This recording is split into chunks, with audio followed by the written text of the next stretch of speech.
আমরা আসলে কি খুঁজছি, গণতন্ত্র নাকি গালিগালাজের এক নতুন ভাষা? পপুলিজম বা জনতুষ্টিবাদ মূলত কাজ করে তিনভাবে।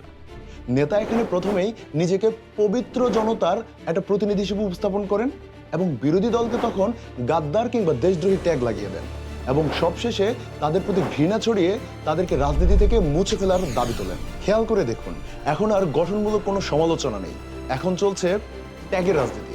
ভারতের দালাল, পাকিস্তানের দালাল কিংবা যুক্তরাষ্ট্রের প্রেসক্রিপশন, টিকটক থেকে টক শো, সব জায়গাতেই যেন শত্রু নির্মূলের এক পবিত্র শপথ।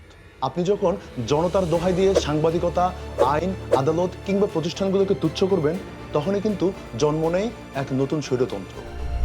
গণতন্ত্রের প্রতিপক্ষ থাকবেই, তাই আপনি কি জনতুষ্টির অংশ হবেন নাকি গণতন্ত্রের অংশীদার? এরকম আরো গুরুত্বপূর্ণ টপিক সম্পর্কে জানুন 1 মিনিট বৃত্তের পিছনে। জব এক্সামের প্রস্তুতি নিতে এখনই ডাউনলোড করুন বৃত্ত অ্যাপ।